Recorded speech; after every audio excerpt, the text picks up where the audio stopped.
आखिर 2024 का लोकसभा चुनाव कौन जीतेगा?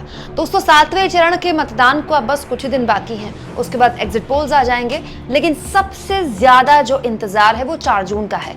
अब क्योंकि 90% सीटों पर चुनाव हो चुके हैं, वोटिंग हो चुकी है, तो बहुत से उड़ते तीर अब लोग छोड़ने लगे हैं। तमाम तरह की अटकलबाजियां शुरू हो गई हैं, तमाम तरह के विश्लेषण शुरू हो गए हैं। आज मैं आपको दिखाऊंगी दोस्तों देश के 3 बड़े जानकारों के एक्सपर्ट ओपिनियंस। नीरजा चौधरी जो देश के बड़े पत्रकारों में से एक हैं, बड़े बड़े अंग्रेजी और हिंदी अखबारों में कॉलम्स लिखती हैं और देश की कई चुनावों को अपने बड़े करीने नज़र से करीब से उन्होंने देखा है। इसके अलावा CSDS के संस्थापक संजय कुमार ने इस चुनाव को लेकर क्या बोला है, उनका एक्सपर्ट ओपिनियन भी मैं आपको सुनाऊंगी। और साथ साथ में मैं आपको एक सीक्रेट रिपोर्ट भी दिखाने वाली हूं जिसकी चर्चा खूब हो रही है। ये सीक्रेट रिपोर्ट इंडिया गठबंधन की तरफ से लीक हुई है, क्योंकि दोस्तों ये तो बताया जाता है कि बीजेपी वाले सर्वे करवाते रहते हैं। केवल बीजेपी वाले सर्वे नहीं करवाते, अलग अलग सीटों, अलग अलग राज्यों, अलग अलग चुनाव में हर पार्टी सर्वे करवाती है।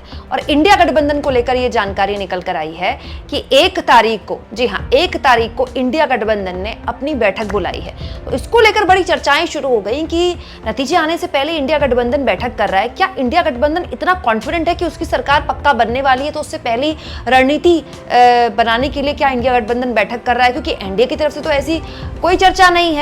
हालांकि कहने वाले ये भी कह रहे हैं कि एनडीए चुनाव लड़ कहां रहा है, चुनाव तो मोदी जी लड़ रहे हैं। वैसे भी क्षेत्रीय दल तो ज्यादा एनडीए के पास है नहीं, इंडिया गठबंधन के पास क्षेत्रीय दल हैं। तो क्या इंडिया गठबंधन पूरी तरह से कॉन्फिडेंट हो चुका है कि उसकी ही सरकार आ रही है? दोस्तों, इसको लेकर पत्रकार अजय झा ने एक जानकारी साझा की है जो मैं चाहती हूं कि आप देखें। उन्होंने लिखा है, एक्सक्लूसिव इंफॉर्मेशन, कांग्रेस और इंडिया गठबंधन के तमाम राजनीतिक दलों के साझा इंटरनल इंफॉर्मेशन के मुताबिक इंडिया गठबंधन को 280 से 290 सीटें आ रही हैं। कांग्रेस पार्टी अकेले 120 से 130 सीटें जीत सकती है। लोकसभा चुनाव के हर चरण के बाद इंडिया गठबंधन के सभी दल अपना आंतरिक रिपोर्ट एक दूसरे से साझा कर रहे हैं और ये बात पिछले कई चरण के मतदान से निकल कर भी आई है, छन कर भी आई दोस्तों, कि इंडिया गठबंधन के जो नेतागण हैं, जो अलग अलग पार्टियां हैं, वो लगातार एक दूसरे से संपर्क में हैं।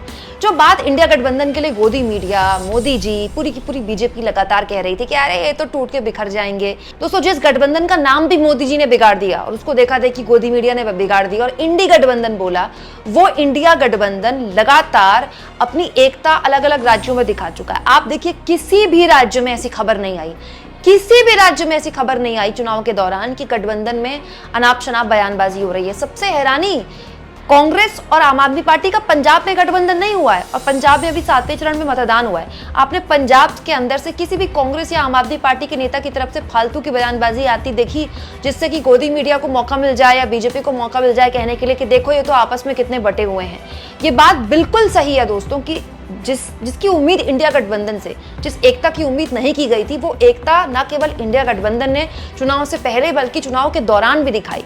और ये अजय झा जैसे पत्रकार ये कह रहे हैं कि ये जो है, ये आंतरिक सर्वे, इंटरनल रिपोर्ट इंडिया गठबंधन के तमाम दलों की है कि पूरी की पूरी इंडिया गठबंधन को 280 से 290 सीटें आ सकती हैं और अकेले कांग्रेस पार्टी को 120 से 130 सीटें आ सकती हैं, यानी कि कांग्रेस सबसे बड़ा दल निकलकर यहां पर आ सकता है। अगर ऐसा हुआ, अगर आप इन सीटों को सही माने, तो जो दावे राहुल गांधी कर रहे हैं, अरविंद केजरीवाल कर रहे हैं कि आप लिख के ले लीजिए इनकी 4 जून को सरकार नहीं आ रही है, क्या वाकई में उन दावों में सच्चाई है? क्योंकि आप देखिए, चुनाव शुरू होते वक्त कोई इस तरह का दावा नहीं कर रहा था। इस तरह के दावे मोदी जी कर रहे थे 400 पार के, लेकिन जैसे जैसे चुनाव आगे बढ़ा, विपक्ष के नेताओं में जो कॉन्फिडेंस दिखा, वो कॉन्फिडेंस गायब होने लगा बीजेपी के नेताओं में। मोदी जी ने 400 पार का नारा भी गायब कर दिया। अब भले ही दोबारा से 400 पार और 375 की बातें या 300 प्लस की बातें होने लगी हों, लेकिन बड़ा सवाल यह है दोस्तों, बड़ा सवाल यह है कि इस वक्त चुनाव में जमीनी हालात के आकलन क्या कहते हैं। इसको लेकर 3 एक्सपर्ट ओपिनियन मैं आपके सामने रखना चाहती हूँ। दोस्तों, सबसे पहले सुनिए CSDS लोकनीति के संजय कुमार इस मामले में क्या कहते हैं। वो कह रहे हैं, मुझे नहीं लगता कि कोई मोदी या बीजेपी लहर है। लहर का मतलब होता है जब बहाव एक तरफ हो, ऐसा नहीं है। अलग अलग राज्यों में छोटी छोटी तरंगे हैं और किसी राज्य में तरंग बीजेपी के पक्ष में है तो दूसरे राज्य में उसके खिलाफ है, जो उसे खत्म कर रही है। बीजेपी के इसके बावजूद अच्छी सीटें आ सकती हैं, लेकिन लहर नहीं है। कई ऐसे राज्य हैं जहां बीजेपी ने 2019 में अच्छा किया था, लेकिन इस बार नहीं किया। बीजेपी को गठबंधन का उतना फायदा नहीं मिला जितना कांग्रेस को मिला है। बीजेपी के पास क्षेत्रीय दल कांग्रेस से कम है। तो यहाँ न केवल बीजेपी को लेकर एक सेटबैक संजय कुमार बता रहे हैं, बल्कि ये भी बता रहे हैं कि एनडीए का फायदा जितना बीजेपी को होना था, मतलब अपने गठबंधन सहयोगियों का फायदा बीजेपी को कम मिला है जबकि कांग्रेस को ज्यादा मिला है। जाहिर सी बात है, क्योंकि इंडिया गठबंधन में जो क्षेत्रीय दल है वो ज्यादा है। एनडीए के पास जो सबसे बड़ा क्षेत्रीय दल है, जिसको सबसे ज्यादा सीटें दी हैं बीजेपी ने, वो तो जेडीयू है। और जेडीयू की हालत बिहार में इस वक्त क्या है आप जानते हैं दोस्तों। बिहार में अगले साल विधानसभा चुनाव होने हैं, तो आप जेडीयू की स्थिति अगले विधानसभा चुनाव में ही परख सकते हैं। पिछले विधानसभा चुनाव में भी जेडीयू तीसरे नंबर की पार्टी थी। पहले नंबर की पार्टी आरजेडी थी, दूसरे नंबर की पार्टी बीजेपी और तीसरे नंबर की पार्टी जेडीयू। तो जेडीयू की स्थिति बहुत अच्छी होने नहीं वाली है बिहार में, और यही बात यहाँ पर संजय सिंह कहते दिखाई दिए। इसके अलावा दोस्तों नीरजा चौधरी देश की बड़ी पत्रकारों में से एक हैं। बहुत मतलब चुनाव के आकलन को लेकर, जमीनी हालात को लेकर उनकी रिपोर्ट्स, उनके आर्टिकल सुने जाते हैं, पढ़े जाते हैं और बहुत गौर से समझे जाते हैं। वो इस चुनाव को लेकर कहती हैं, इस चुनाव को डिकोड करना बड़ा मुश्किल है। एक लेवल पर मोदी लहर नहीं दिख रही जैसी 2019 और 2014 में दिखी।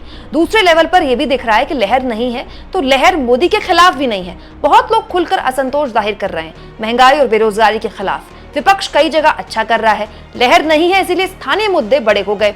अब उन राज्यों में जहां बीजेपी ने 2019 में विपक्ष का सफाया किया था, वहां अब बीजेपी को विपक्ष टक्कर दे रहा है। इसके अलावा दोस्तों देश के जाने माने पत्रकार प्रभु चावला ने भी एक इंटरव्यू में, एक डिस्कशन प्रोग्राम में अपनी बात रखते हुए कहा, हर जगह चुनाव लोकल हो गया है। एक छोटा सा तेजस्वी यादव विधानसभा और लोकसभा दोनों चुनाव में बीजेपी पर भारी पड़ रहा है। इसी तरह से यूपी में अखिलेश यादव भी भारी पड़ते दिखाई दे रहे हैं। चुनाव में मोदी अपने लिए वोट मांग रहे हैं, वो अपने लिए खुद वोट मांग रहे हैं। अब तो इस पर निर्भर करेगा कि मोदी कितने पॉपुलर हैं। बीजेपी पूरी तरह से मोदी के सहारे है। दोस्तों इन तीनों जानकारों की बात अगर आप गौर से सुने तो आपको दो बातें बिल्कुल स्पष्ट सुनाई देंगी, समझ में आएंगी। एक, कोई लहर नहीं है, और जब कोई लहर नहीं है तो क्या होता है, स्थानीय मुद्दे बड़े हो जाते हैं, लोकल हो गया है चुनाव। मोदी जी ने पूरे चुनाव में पूरी कोशिश की कि चुनाव नेशनल हो जाए। इसके लिए सांप्रदायिक ध्रुवीकरण के सारे हथकंडे अपनाए गए। मुजरे मतलब मंगलसूत्र से लेकर मुजरे तक पीएम मोदी आ गए, लेकिन चुनाव अंत में आते आते बहुत ज्यादा स्थानीय हो गया। दूसरी सबसे बड़ी मुसीबत बीजेपी के लिए हो गई दोस्तों, बड़े स्तर पर उत्तर प्रदेश जैसे महत्वपूर्ण राज्य में बीजेपी ने अपने सांसद रिपीट किए हैं। उन सांसदों को लेकर पहले से ही नाराजगी थी। तो जब ये होता है कि आप अपने सांसद का भी टिकट नहीं काटते, 10 साल से या 5 साल से कोई सांसद है जिसको लेकर नाराजगी है, ऊपर से 10 साल से मोदी सरकार को लेकर भी एंटी इनकम्बेंसी है ही। मतलब सरकार कितनी भी अच्छी चलाई हो मोदी जी ने, मान लिया बहुत ही अच्छी सरकार चलाई है, तो भी 10 साल की सरकार की अच्छी खासी एंटी इनकम्बेंसी है।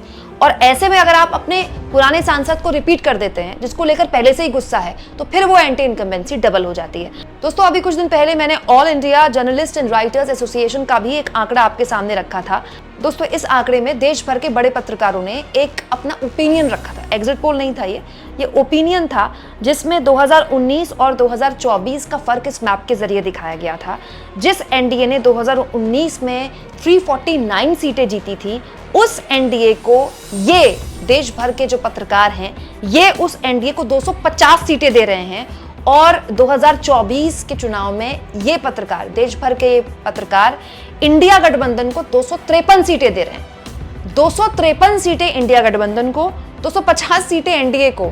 मतलब आप इस आंकड़े को देखें और जो आंकड़ा अजय झा बता रहे हैं, जो कि इंडिया गठबंधन की इंटरनल रिपोर्ट है, दोनों ही आंकड़ों में दोस्तों एक चीज सिमिलर है कि देश हो सकता है कि त्रिशंकु लोकसभा जैसी स्थितियां पैदा हो जाएं। सरकार किसी की भी बने, गठबंधन के बिना नहीं बन पाएगी। अगर इंडिया गठबंधन की सरकार बनी तो भी अलग अलग पार्टियों की सरकार होगी, और अगर एनडीए सत्ता में आ पाती है तो वो भी मोदी जी की जो 56 इंच वाली सरकार है वो नहीं बन पाएगी। अब इसको लेकर एक और तर्क लोग देते हैं कि अगर अपने दम पर मोदी जी बीजेपी को पूर्ण बहुमत नहीं दिला पाए, अगर 220 के आसपास कहीं आकर रुक जाती है बीजेपी, तो फिर क्या संघ या बीजेपी के जो दूसरे नेता हैं वो आवाज अपनी नहीं बोलना शुरू करेंगे, जिनकी आवाज लगातार 10 साल में दबाई गई। मोदी जी अपने नाम पर वोट मांग रहे हैं, और अगर उनको अपने नाम पर क्लियर मेजोरिटी, केवल बीजेपी को क्लियर मेजोरिटी नहीं मिली, तो फिर क्या संघ का वीटो चलेगा? और कहीं ऐसा तो नहीं हो जाएगा कि सरकार बीजेपी की बने लेकिन प्रधानमंत्री कोई और बन जाए? तो बड़ा सवाल यह है दोस्तों कि अब सब कुछ इस बात पर डिपेंड करता है कि मोदी जी एनडीए नहीं, अपने दम पर अपने दम पर क्या इतनी सीटें ला पाते हैं कि बिना एनडीए के सहयोगियों के वो सरकार बना पाए। आपका आंकलन क्या कहता है दोस्तों, कमेंट बॉक्स में जरूर लिखें और जितना हो सके चैनल को शेयर करें, सब्सक्राइब करें और थैंक्स फॉर ज्वाइन के ऑप्शन से अगर आप चाहें तो कुछ आर्थिक मदद भी चैनल की जरूर करें।